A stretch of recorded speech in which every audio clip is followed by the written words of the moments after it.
কয়েকদিন আগে আপনাদের সাথে Xiaomi Redmi Poco ফোনের জন্য একটা কাস্টম iOS স্টাইল থিমের ভিডিও শেয়ার করেছিলাম, যেখানে আপনাদের রেসপন্স ছিল খুবই ভালো। যখন আমি ভিডিওতে ভয়েস ওভার করছি তখন ওই ভিডিওটাতে প্রায় 1,10,000-এর উপরে ভিউজ ছাড়িয়ে গিয়েছে। বলেছিলাম ওই ভিডিওটা আপলোড দেওয়ার 2 দিন পরে আপনারা সেটআপ ভিডিও পেয়ে যাবেন, কিন্তু প্রায় 10 দিন হয়ে যায়। এখন পর্যন্ত আমি সেটআপ ভিডিওটা দিতে না পারার জন্য আন্তরিকভাবে দুঃখিত। তবে অবশেষে আমি সেই সেটআপ ভিডিওটা নিয়ে চলে আসলাম। এই কাস্টম থিমটা কিন্তু আপনাদের Xiaomi Redmi Poco গ্লোবাল এবং চাইনিজ উভয় ফোনেই ব্যবহার করতে পারবেন। কিভাবে করতে হবে স্টেপ বাই স্টেপ আমি দেখিয়ে দিব, তাই ভিডিওটা একদম ধৈর্য সহকারে দেখতে থাকুন। আর এই থিমের মধ্যে আপনারা যা যা পাবেন তা এই ভিডিওতে দেখতে পাচ্ছেন যে এখানে নিউ কন্ট্রোল সেন্টার আছে, যেখানে প্রত্যেকটা টগল কিন্তু সুন্দরভাবে কাজ করতেছে। এগুলো শুধু শো এর জন্য না। আর ক্লক উইজেট তো দেখালামই, যেখানে বিভিন্ন রকমের ক্লক উইজেট আছে এবং কি প্রত্যেকটা ফিচারই ফাংশনাল।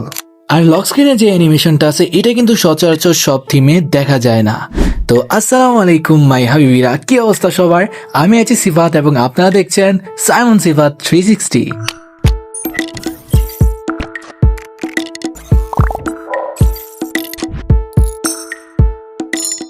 তো যারা গ্লোবাল ইউজার আছেন তারা 2 মিনিট 25 সেকেন্ড পর্যন্ত ভিডিওটা স্কিপ করতে পারেন। আর যারা চাইনিজ ইউজার আছেন তাদের জন্য ফার্স্ট স্টেপটা খুবই গুরুত্বপূর্ণ, কারণ এখানে আমরা গ্লোবাল থিম স্টোরটা সেট আপ করবো এবং এটা কিভাবে করতে হয় চলেন স্টেপ বাই স্টেপ দেখিয়ে দেই। তো সবার প্রথমে আপনাদেরকে গ্লোবাল থিম স্টোরটা ডাউনলোড করতে হবে, যেটা পেয়ে যাবেন আমার টেলিগ্রাম চ্যানেলে, যার লিংক আমার ভিডিওর ডেসক্রিপশন এবং কমেন্ট বক্সে দিয়ে দেব। তো তারপর আপনাদের ফোনে যে অফিসিয়াল ফাইল ম্যানেজার আছে সেটা ওপেন করবেন। ওপেন করার পর এখানে দেখতে পাচ্ছেন যে থিম স্টোরে একটা এপিকে আছে। এই ভিডিওটা আমি অনেক আগে রেকর্ড করছিলাম অন্য একটা ভিডিওর জন্য, যেটা এই ভিডিওটার পরপরই আসবে আশা করি। তো এই এপিকেটার উপরে ক্লিক করে আপনারা এই এপিকেটা এখান থেকে আপডেট করে নেবেন। আমার এখানে আইকন অন্য একটা দেখাচ্ছে, কারণ আমি এখানে একটা থিম ইউজ করেছি, সেই জন্য অ্যাপেল আইকন দেখাচ্ছে। তো আপনাদের কাছে কিন্তু অন্যরকম আইকন দেখাতে পারে, এটা নিয়ে ঘাবড়াবেন না। তো বাস এখান থেকে এই থিম স্টোরটা আপডেট করে ফেলবেন, বাস আমাদের কাজ শেষ। তো এখন পর্যন্ত যারা চাইনিজ ইউজার ছিলেন তাদের কাজ এখানেই শেষ। এখন আপনাদের চাইনিজ থিম স্টোরটা কাজ করবে না। তো আমি খুব শীঘ্রই কাস্টম ফন্ট সেটআপের উপর একটা ভিডিও নিয়ে আসবো, যেখানে এই থিম স্টোরের সুবিধা অসুবিধা এবং কিছু প্রবলেমের সলিউশন নিয়ে একটা ভিডিও দেব। যেই ভিডিওতে যেই যে ইনফরমেশনগুলো থাকবে এগুলো এখন পর্যন্ত ইউটিউবে অন্য কারো ভিডিওতে পাবেন না। তো চলুন এবার সেই কাস্টম থিমটা সেট আপ করা যাক। তো আপনারা যারা চাইনিজ ফোন ইউজার আছেন তাদের সামনে এইরকম 2টা থিম স্টোর দেখাবে, কিন্তু এখান থেকে যেটা শুধু থিমস আছে এখানে আমরা ক্লিক করব, কারণ ওইটা কাজ করবে না, ওইটা চাইনিজ থিম। তো যারা গ্লোবাল ইউজার আছেন তাদের ফোনে তো একটাই থাকবে। তো এইখান থেকে আমরা যে সার্চ বার আছে এখানে এসে আমরা সার্চ করব কালারফুল 26 প্রো লিখে। তো আমরা কালারফুল 26 প্রো লিখে এখানে সার্চ করে দিলাম। আর আপনারা যেমনটা দেখতে পাচ্ছেন এখানে কিন্তু সেই থিমটা দেখাচ্ছে না, মানে সার্চ রেজাল্টে আসতেছে না। তো আপনাদেরও যদি আমার মতো এখানে শো না করে তাহলে চলে আসবেন গুগলে আর এখানে সার্চ করবেন কালারফুল 26 প্রো থিম লিখে। তারপর এখানে দেখতে পাচ্ছেন MIUI থিমস নামে একটা ওয়েবসাইট আছে, এখানে চলে আসবেন। আর আসার পর দেখতে পাচ্ছেন যে এখানে কিন্তু আমাদের সেই থিমটা চলে এসেছে। এই যে দেখতে পাচ্ছেন এটাই হচ্ছে সেই থিম। তো যখন একটু নিচে স্ক্রল করে আসবেন তারপরে দেখতে পাবেন যে এখানে লেখা আছে অফিসিয়াল থিম স্টোর লিংক নামে একটা অপশন আছে। তো আপনারা সিম্পলি এখানে ক্লিক করে দিবেন। দেওয়ার পরে সোজা আপনাদেরকে থিমস এর ভিতরে নিয়ে আসবে, যে থিমস অ্যাপটা আছে ওইখানে। তো এখানে আমার এই থিমটা ডাউনলোড করা আছে, আপনারা এখান থেকে এই থিমটা ডাউনলোড করে নেবেন। তারপরে এই যে দেখতে পাচ্ছেন কাস্টমাইজেশন নামে একটা অপশন আছে, এটার উপরে ট্যাপ করবেন। তারপর এখান থেকে আপনারা হোম স্ক্রিন এবং আইকনটা সিলেক্ট করবেন, করে এখান থেকে সিম্পলি অ্যাপ্লাই করে দিবেন। তো এখান থেকে আমাদের হোম স্ক্রিন এবং আইকন অ্যাপ্লাই হয়ে গেছে। আর এখান থেকে দেখতে পাচ্ছেন যে ক্লক উইজেটটা আছে, এখানে কিন্তু আপনি ট্যাপ করে চাইলে ক্লক উইজেট গুলো চেঞ্জ করতে পারবেন, যেগুলো আবার অ্যানিমেশন আছে সুন্দর সুন্দর। তো এবার হচ্ছে আমরা ওয়ালপেপারটা সেট আপ করবো, যে হোম স্ক্রিনের ওয়ালপেপার যেটা আছে ওইটা। তো তার জন্য আমরা চলে যাব গুগলে, তারপর আমরা সার্চ করব আইফোন ব্ল্যাক ওয়ালপেপার 4K লিখে সার্চ করব। তারপর এখানে ইমেজ সেকশনে আসলে কিন্তু এখানে সর্বপ্রথম সেই ওয়ালপেপারটা কিন্তু আমরা পেয়ে যাব। তো এখান থেকে আপনারা এই ওয়ালপেপারটা ডাউনলোড করে নেবেন, নয়তো আমি আমার টেলিগ্রাম চ্যানেলও দিয়ে দিব। ডাউনলোড করার পরে চলে যাবেন আপনার ফোনের গ্যালারিতে। তারপরে এখান থেকে এই ওয়ালপেপারটা বের করে নিচে 3 ডটে ক্লিক করে এখান থেকে যে সেট অ্যাজ ওয়ালপেপার লেখা আছে এখানে ট্যাপ করবেন। করার পরে আপনারা চাইলে এখান থেকে হোম স্ক্রিনটা ব্লার রাখতে পারেন বা নাও রাখতে পারেন, আমি রাখিনি। তো এখান থেকে বাস এখানে যে উপরে অ্যাপ্লাই আছে এখান থেকে আমরা সিম্পলি অ্যাপ্লাই করে দিব। ওকে, আমাদের হোম স্ক্রিনের ওয়ালপেপার সেট করা কিন্তু কমপ্লিট। আর যেমনটা দেখতে পাচ্ছেন এখনই কিন্তু সুন্দর লাগছে। তো এবার হচ্ছে আমরা আমাদের বাকি কাজগুলো করব। তার জন্য আমরা আবার চলে যাব থিমসে গিয়ে এবার আমরা হচ্ছে শুধুমাত্র লক স্ক্রিনে এই কালারফুল 26 প্রো এই থিমটা আমরা অ্যাপ্লাই করব। তো আমি চেষ্টা করছি প্রত্যেকটা জিনিস আপনাদেরকে একদম ডিটেলসে দেখানোর জন্য, আবার ভিডিওটা একটু শর্টও করার জন্য ট্রাই করতেছি, কারণ ভিডিওটা অনেক লং হয়ে যাচ্ছে। তো আমরা এখান থেকে লক স্ক্রিনটা অ্যাপ্লাই করব।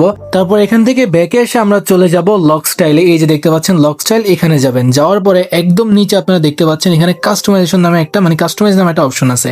যাওয়ার পরে এই যে এখানে প্রথমে হচ্ছে আপনাদেরকে এই পাসওয়ার্ডটা দিতে হবে, না হলে কিন্তু এই থিমের যে ফিচার্সগুলো আছে লক স্ক্রিনে ওগুলো ব্যবহার করতে পারবেন না। তো এইখান থেকে এই পাসওয়ার্ডটা বসিয়ে দিবেন, তারপর একটু নিচে এসে এইখানে আপনাদের যে ওয়ালপেপারটা ডাউনলোড করেছিলেন ঠিক সেই ওয়ালপেপারটা বসিয়ে দিবেন। লোয়ার লেয়ার ব্যাকগ্রাউন্ডের উপরে ক্লিক করার পর এখানে আপনাদের ফোনের গ্যালারি চলে আসবে, এখান থেকে সিম্পলি সেই ওয়ালপেপারটা অ্যাপ্লাই করে দিবেন। তারপরে চলে আসবেন লক স্ক্রিনে, এখান থেকে নিচে যে সাদা বারটা আছে এখানে ডাবল ট্যাপ করার পর এখানে কিন্তু এই কাস্টমাইজেশনটা ওপেন হয়ে যাবে, যেটা কিন্তু পাসওয়ার্ড ছাড়া হবে না। তো অবশ্যই আপনার ওইখানে পাসওয়ার্ডটা বসিয়ে দিবেন। তো এইখান থেকে দেখতে পাচ্ছেন যে আমরা কাস্টম ওয়ালপেপারটা সেট করেছিলাম, এইটা হচ্ছে সেই ওয়ালপেপার। এন্ড আপনারা চাইলে এখান থেকে আপনাদের মনের মতো কাস্টমাইজেশন করতে পারবেন, কারণ এখানে অনেক কাস্টমাইজেশনের অপশন আছে কিন্তু এই থিমের লক স্ক্রিনে, যেটা আমার কাছে অনেক ভালো লাগে আর অ্যানিমেশন গুলো অনেক স্মুথ। তো এইখান থেকে দেখতে পাচ্ছেন যে ডেট চেঞ্জ করতে পারবেন, ক্লক চেঞ্জ করতে পারবেন, প্লাস এখান থেকে আপনারা লক স্ক্রিনের যে উইজেট গুলো আছে ওইগুলো চেঞ্জ করতে পারবেন, যেগুলো কিন্তু সম্পূর্ণ কাজ করে। তো এইখান থেকে আপনারা দেখে নেবেন যে কোনটা কিভাবে সেট করতে হবে আপনাদের মন মতো। তো তারপরে আমরা হচ্ছে কন্ট্রোল সেন্টারের জন্য এই থিমটা ব্যবহার করব। তো এটাও আপনারা আগের থিমের মতোই ডাউনলোড করে নেবেন। ভিডিওটা অনেক লং হয়ে যাচ্ছে তাই আমি শর্টকাট ট্রাই করছি, তো এই পুরো প্রসেসটা আবার দেখাচ্ছি না।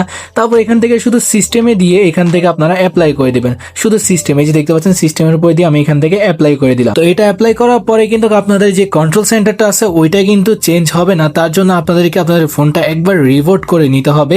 তো দেখতে পাচ্ছেন এটা অ্যাপ্লাই করার কারণে কিন্তু আমার এই যে আগে যে ওয়ালপেপারটা সেট করেছিলাম ওইটা চলে গেছে। এটা চাইনিজ ফোনের ক্ষেত্রে হলে হতে পারে, কিন্তু আমার বেলা একবার হয়েছে।